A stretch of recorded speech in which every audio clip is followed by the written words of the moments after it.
We all met Jay Rodriguez as part of the OG Queer Eye for the Straight Guys series. He's coming to Chicago for the Big Gay Cabaret at Venus Cabaret, March 15th through the 17th. Jay, thank you so much for your time today. Thank you for having me. Chicago bound. We are so excited that you're going to be here. And obviously, people know you from the show, and we'll chat a little bit about that in a second. But you actually have a theater background, and fans know you from Rent. Yeah, it's so weird because I went to musical theater high school for junior and senior year. And that summer, I got my first Rent audition. So instead of like doing the whole college route, I did half a decade on Broadway and built my resume by doing Rent for a number of years. And I would take leaves of absences from Rent to go do other theater. And so in a half a decade, I had this great resume of, whether it was in a musical like Rent or playing, this college city kid in a production about racism at Lincoln Center with no music, just a play. It really kind of rounded me out as an actor. And never in a million years did I ever think I'd be introduced on the global stage in a television show that was sort of a make better series. That was not on my bingo card. And so it's been a journey of reintroduction city by city to kind of remind people or introduce them to kind of who I am at my core. And while maybe a concert could do that, I feel like Cabaret is a truth-telling space that is the most intimate way to get to know an artist. And that's why I love it so much.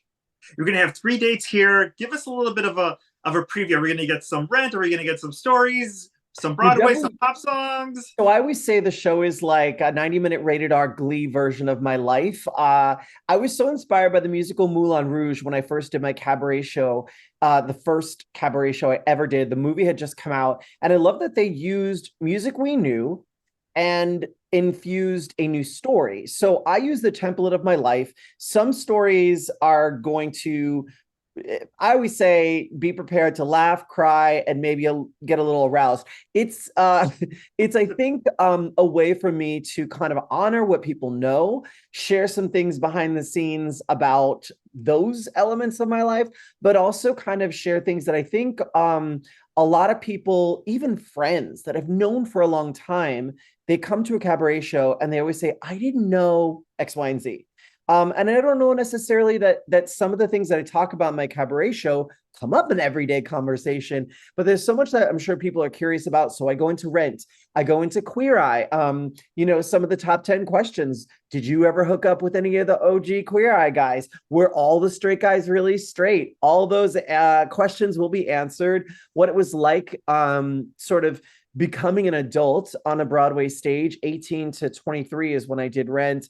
And those are your really formative years. So we go into detail about that. And of course, I mean, it's been almost 20 years since Queer Eye. So there's a whole lot of living that's happened, including, some kind of monumental first, like becoming the first guy from reality to be series regular on a network scripted show at a time where they said that's impossible. You are a reality star, which negated my whole Broadway background.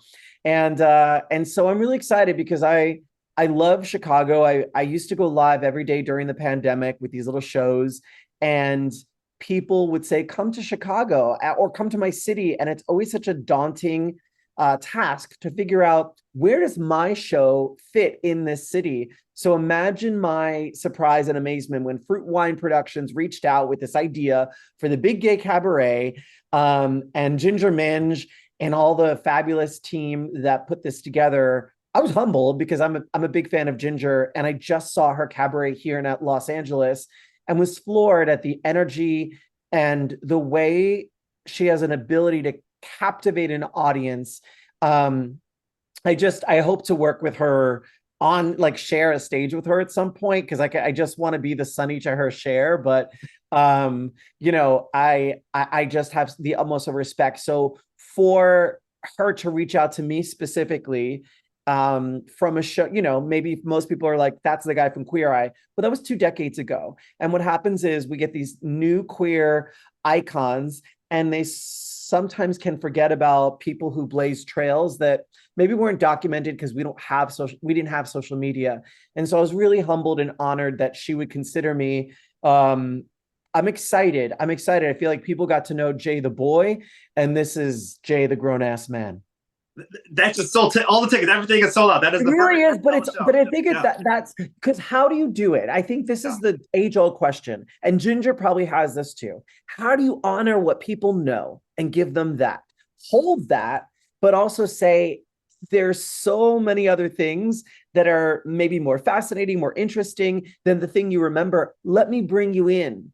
Without negating the thing that people know you for and feel deeply connected to. For her, it's Drag Race, but she's so much more than what we saw only on Drag Race. And obviously she's proven that with the television and film credits and touring dates that she's accumulated since she's been on the show. You mentioned the OG career for the straight guy.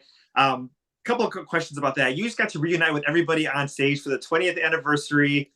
Is that good? Was that a one-off thing? Could we possibly see that happen in Chicago? We Maybe some are other city? definitely working on setting up for future dates. That's literally in progress. Look, here's the thing.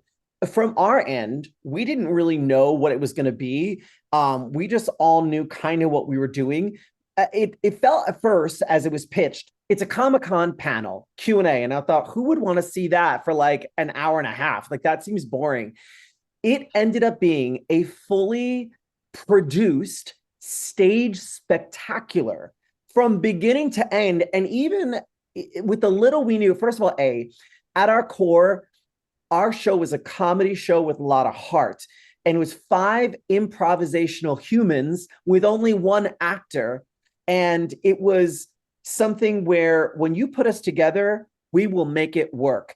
The stage show that we have now gives each person a moment to shine. It is multimedia, interactive with the audience.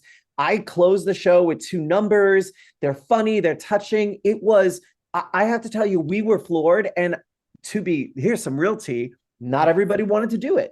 And it was during the writer's strike that we got the offer. And I was like, y'all, Baby J can't work right now. So Baby J needs I was like, because when you do these jobs and you're asking people who are part of the show with you, we are brothers, not besties.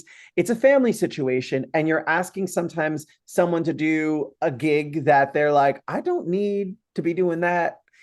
Every single guy who all 5 of us, when we finished, the people who were most resistant were like, I want to do this again. Let's do this again, because it was good. And Yeah. I'm hypercritical. And this is a big part to Carson Kressley, who had I kept bugging him, like, what are we doing for the 20th? What are we doing for the 20th? He is friends with the entertainment director of this casino in Bethlehem, Pennsylvania. They produced a fully fleshed out show, beginning, middle, end. And it made sense. Everyone shined, and it gave the audience a window in to, their favorite moments. They could ask us anything. And we had a lot of fun. There was games. It was wild. Like, I'm very surprised and pleased. And so, yes, we are very much hoping to bring the show to Chicago. Yeah, no, I mean, I was so excited when everybody teamed up, because if you go back and think of your life 20 years ago, there wasn't that much representation on TV, and you had to make an appointment television to watch the series, to maybe see yourself in some, one of the 5, people that were on, from the team, Yeah. feel seen. And that kind of gave you a little bit of hope. And you think of like all the shows in the media. I mean, this was before, this is a whole nother conversation as far as like before Glee, before Marriage Equality, before all these things happened. Like, these were our little nuggets that we got to have to say, like, I belong to something. And I Yeah. feel like And that kind of we came all out probably in this 100%. show. And for reference, it was Will and Grace, Queer as Folk, L Word, gay dating show called Boy Meets Boy. We had Ellen's talk show launching where she could live authentically after being several years before, fired from, basically her show got canceled because her character came out, aka she came out. And so that time didn't have, we didn't have access to connect with fans outside of just meeting them in person. There was no social media. There was no way to connect. I think that's one of the biggest differences between our cast and the new cast.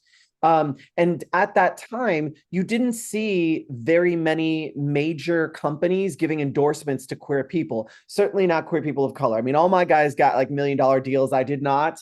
And at that time, they were very, very clear that it's because you're slightly effeminate, you're Latin. I don't know if that's so, those 2 things together are not necessarily going to be sellable flash forward 20 years and all the boxes I checked for diversity are an asset now. And so I see these baby Jay Rodriguez's, or even the new cast of Queer Eye that is incredibly diverse,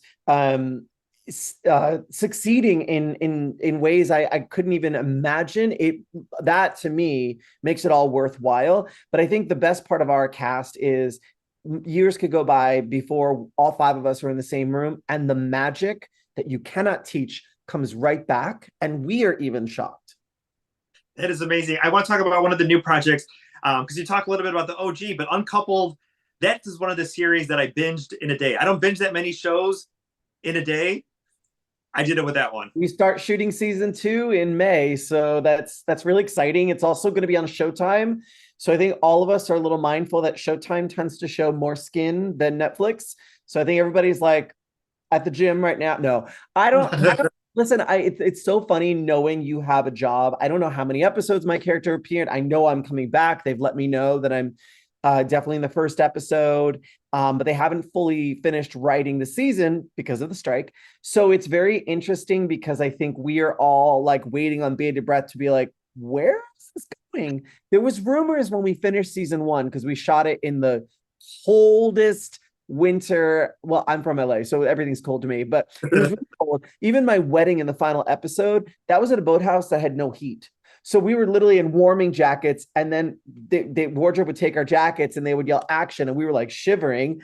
And the big joke was we should shoot like Hot Boy Summer, kind of what are the guys like in summertime when there's so many outdoor events and everything. And I was like, I am going to get myself Speedo ready. I do love a thirst trap. So yeah, so that'll be fun. But regardless, I think it's fun to be a part of a show that highlights, these gay men in their journey at this station in life, because there's so much queer content for the young folks, but we don't see often people my age and older what love, sex, and relationships looks like for them. And I think it's a comedy at its core, right? So it's not necessarily always going to have messaging that's supposed to move and shape the culture, but I think it will give you a window in to these characters' experiences. And much like Queer Eye, a small group of people like the five of us cannot represent everybody, but hopefully, like you said, you could take a little piece of something. And that's the same thing too, with Bros as well too. It's another movie that I loved, and this was something that Billy Eichner makes a couple of references of like not having something like this growing up, and this is a different generation. But I think there's that group of men, 30s, 40s, 50s plus, and maybe even some youngers who can appreciate it, but like we have to seek out, this content wasn't available to us at any given moment at our fingertips or, on a streaming service. And to have something like this is monumental for so many people. 100%. I talk about a lot about this in my show. I think one of the strongest messages that Queer Eye left me with was it was a time where you had to sneak in the metaphoric vegetables into a sweet smoothie, meaning our messaging on Queer Eye was really subversive. We forced our way into homes through your TV without really any agenda. There was no like, we're going to change the way people see us. We were making a little makeover show, trying to, rid the world of pleated pants and helping men clean their toilets. I think being our most authentic selves around each other with that close proximity to straight folks and just helping them and not wanting anything from them, that became the thing that people felt really connected to. And I think that is how I approach kind of my messaging in my show, so that you don't even need to know anything about me professionally or my history. You don't need to be a queer person to enjoy it. I think when I do my cabaret shows, I invite everyone, but I'm also my most authentic self. And so I always say, the show is definitely rated R, so leave the kids at home. And I think it's time. It's time to kind of, I think I was talking with another cabaret artist I can't remember her name now, who was at Ginger's show, and she said, you have to be honest on a cabaret stage. You can't lie. It just doesn't work. It's not a concert, it's a cabaret, and the audience knows when you're not being truthful. And I couldn't agree with that sentiment more. So some things are shocking in my show. There's definitely some great musicality. I think most people are like, I know you sang, but I didn't know you could sing. So that's kind of fun too. Awesome. Well, Jay, thank you so much for your time today. BigGayCabaret.com is where you go ahead and get those tickets. Jay's going to be here March 15th through the 17th, St. Patrick's Day weekend here in Chicago. Always a very festive weekend. So hopefully you'll get a chance to partake in some activities before or I want after to see the Green River. Yes, you got to go see the Green River and take a photo there. It's something unique to our city and a big part of our celebration. And we cannot wait for the show. Yay! Thank you so much for chatting. Thank you so much.